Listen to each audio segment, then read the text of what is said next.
नमस्कार दोस्तों, मैं विकास पारासर स्वागत करता हूं आप सभी का हमारे यूट्यूब चैनल के एक और नए वीडियो के अंदर। तो दोस्तों, आज की वीडियो में हम जानने वाले हैं एमपी नहीं दिल्ली होम गार्ड कांस्टेबल की जो वैकेंसी आई हुई है उसके फॉर्म किस प्रकार फिल करते हैं। शुरू से लेके एंड तक सारी प्रोसेस समझेंगे। उससे पहले आप सभी से रिक्वेस्ट है, यदि आप हमारे चैनल पर पहली बार विजिट कर रहे हैं तो चैनल को सब्सक्राइब कर दें। मैं इस वेबसाइट की जो लिंक है वो डिस्क्रिप्शन में डाल दूंगा, आप डायरेक्टली वहाँ से चेकआउट कर सकते हैं, या फिर आपको टाइप करना है sarkari.com, इस पर आना है आपको।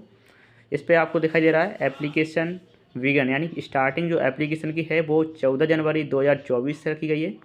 स्टार्ट हो चुके हैं फॉर्म, और जो इसकी लास्ट डेट रहने वाली है वो 13 फरवरी 2024 रहने वाली है, और पे करने की भी डेट भी 13 फरवरी 2024 रहने वाली है। डेट एग्ज़ाम की डेट अभी अनाउंस नहीं की है।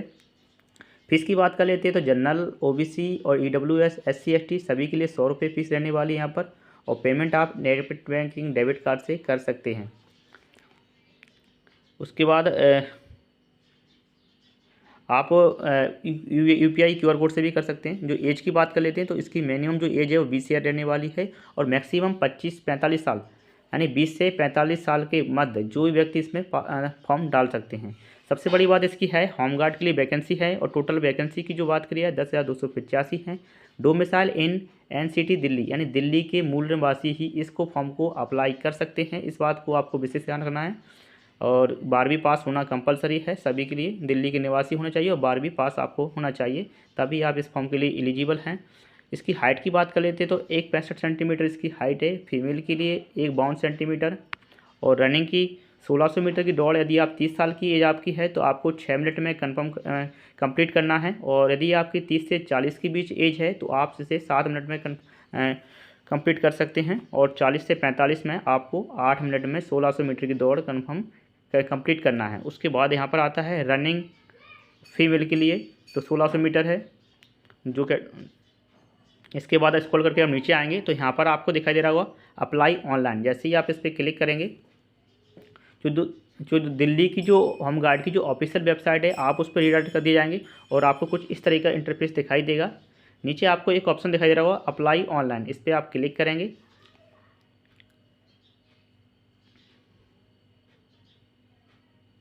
जैसे थोड़ा लोड होगा, उसके बाद आपको फॉर्म खुल के इस तरह से आएगा आपके पास,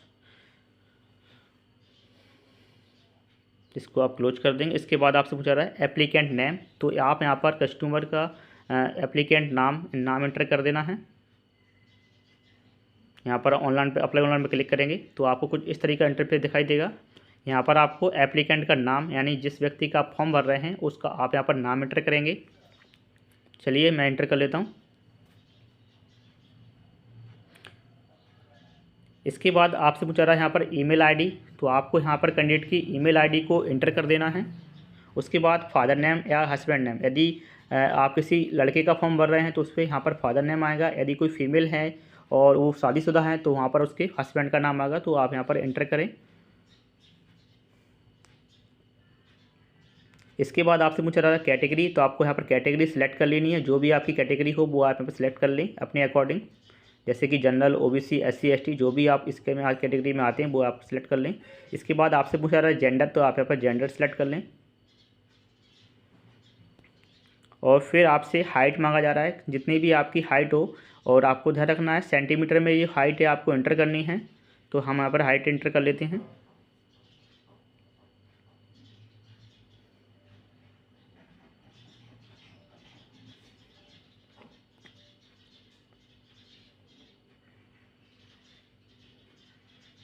हाइट एंटर करने के बाद आपसे आधार कार्ड, मोबाइल नंबर मांगा जा रहा है, तो आप यहाँ पर अपना मोबाइल नंबर एंटर कर लें। उसके बाद आपसे पूछा रहा है कि मोबाइल नंबर रिलेशन, यदि जो नंबर आपने यहाँ पर एंटर किया है वह उससे आपका क्या रिलेशन है। यदि आपका मोबाइल स्वयं का है तो यहाँ पर सेल्फ डालेंगे, यदि आपके फादर का मोबाइल नंबर है तो आप यहाँ पर फादर एंटर करेंगे। उसके बाद आपसे पूछा जा रहा है कि आधार नंबर यहाँ पर आपको एंटर करना है। यदि आधार कार्ड यदि आप देना चाहें तो दे सकते हैं, क्योंकि है मैंडेटरी नहीं है, आप इस ऑप्शन को छोड़ भी सकते हैं। ठीक है, तो यदि आपके पास है तो आप बेशक इसे दे सकते हैं। इसके बाद आपसे मांगा जा रहा है एक्स सर्विसमैन की डिटेल आपको यहाँ पर फिल करनी है। यदि आप एक्स सर्विसमैन हैं तो आप यहाँ पर एस करें, अन्यथा आप नो कर दें। यदि आप एस करेंगे तो आपको यहाँ पर पीरियड की जानकारी देनी पड़ेगी, यानी आपने कब उसको ज्वाइनिंग किया है और कब आप रिटायरमेंट हुए हैं जॉब से, वो आपको जानकारी देनी पड़ेगी। और उसके बाद आपको जितने भी मतलब ईयर और मंथ पे अपनी जॉब की होगी वो यहाँ पर अकाउंट होके आ जाएगी। तो यहाँ पर अपन नोट कर लेते हैं, हमारे पास सर्विसमैन नहीं है। अब नीचे आपसे मांगा जाता है x central armed police force यानी CAPF डिटेल। यदि आप इसमें वैकेंसी जॉब कर चुके हैं तो आप यहाँ पर एस करें, अन्यथा आप यहाँ पर नो कर दें। फिर आपसे मांगा जा रहा है date of birth. Date of birth यहाँ आपको कैंडिडेट का इंटर करना है, तो डेट ऑफ बर्थ इंटर कर लेने से अपना। डेट ऑफ बर्थ एंटर करने के बाद आपको दिखाई दे रहा है कि मंथ, ईयर और डे आपको काउंट होके आ जाएंगे। 1/1/2024 से इसकी जो डेट ली गई है वो आपको इतनी हो चुकी है आपकी। अब आपसे कॉरेस्पॉन्डेंस एड्रेस आपसे मांगा जा रहा है। कॉरेस्पॉन्डेंट एड्रेस बेसिकली आपको प्रेजेंट एड्रेस होता है, तो वो आप यहाँ पर एंटर कर लें। चलिए एंटर कर लेते हैं। उसके बाद सिटी, जैसा कि मैं पहले ही बता चुका हूँ कि जो वैकेंसी है वो दिल्ली के लिए ही स्पेशल है, यानी दिल्ली वाले ही से अप्लाई कर सकते हैं। तो यहाँ पर दिल्ली का ही वो आपको डालना पड़ेगा एड्रेस।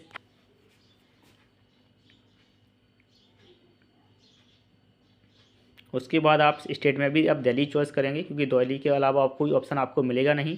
यदि आपका कोरेस्पॉन्डेंट एड्रेस और प्रेजेंट एड्रेस सेम है तो आप यहाँ पर चेक बॉक्स पर सामने आपको दिखाई दे रहा है चेक बॉक्स, इस पर आपको क्लिक कर देना है।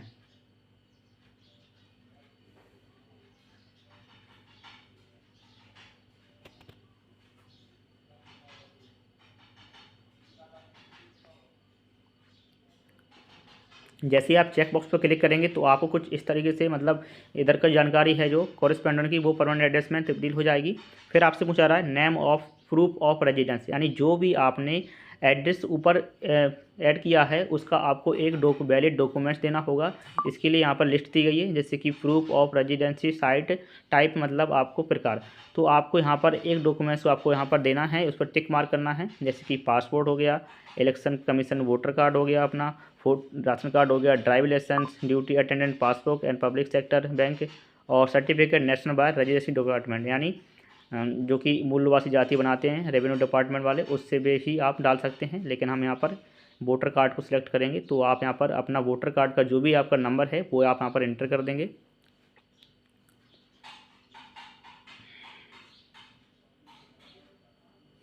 वोटर कार्ड नंबर एंटर करने के बाद फिर आपसे पूछा जा रहा है एजुकेशन क्वालिफिकेशन डिटेल आपको यहाँ पर एंटर करनी है।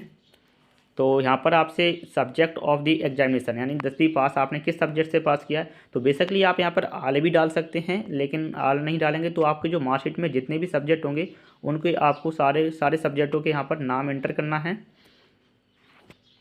तो एक एक से अपने 6 सब्जेक्ट होते हैं, 6 या 5 जो भी सब्जेक्ट हैं वो आप यहाँ पर एंटर कर लें, सारे उनके नाम यहाँ पर एंटर कर लें।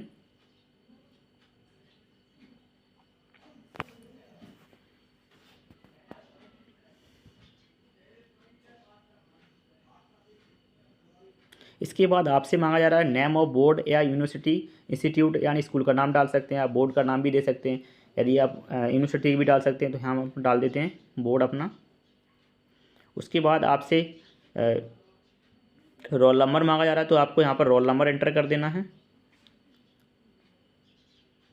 और यहाँ पर आपको पासिंग ऑफ ईयर देना है, जिस भी सन में आपने 10वीं पास की है वो आपको एंटर करनी है। यहाँ पर आपको परसेंटेज एंटर करनी है। उसके बाद आपसे 12वीं की डिटेल मांगी जा रही है, इंटरमीडिएट एंड 10+2 12वीं होता है, तो 12वीं की जानकारी देना है। 12वीं में कई सब्जेक्ट होते हैं, जैसे कि साइंस में होता है मैथ, बायोलॉजी, कॉमर्स, आर्ट, इसमें से आपको देना है, तो हम इंटर कर लेते हैं। जैसे मैं इंटर कर रहा हूँ यहाँ पर बायोलॉजी। इसके बाद यहाँ पर आपको बोर्ड का नाम डालना है, जिस बोर्ड से आपने पास किया है वो वहाँ पर डालना है। फिर आपसे यहाँ पर रोल नंबर मांगा जा रहा है 10-12वीं का, तो वो आपको यहाँ पर एंटर कर देना है।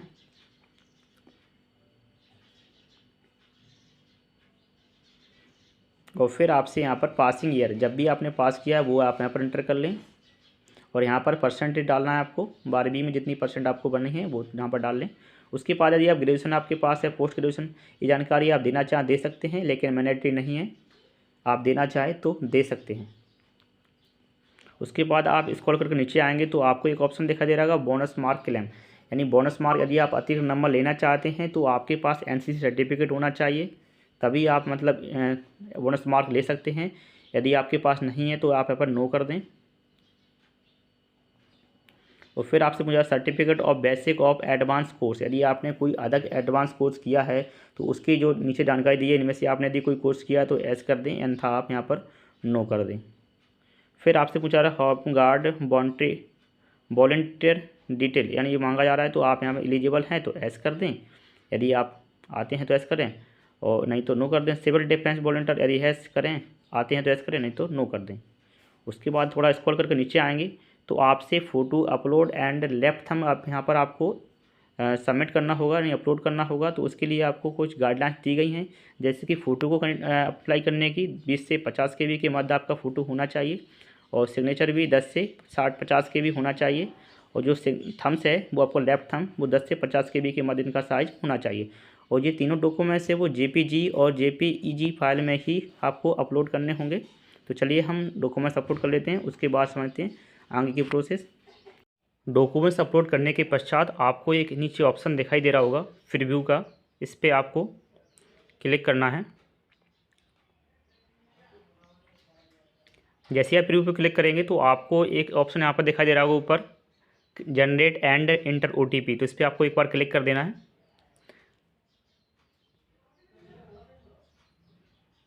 जैसे ही आप इस पर क्लिक करेंगे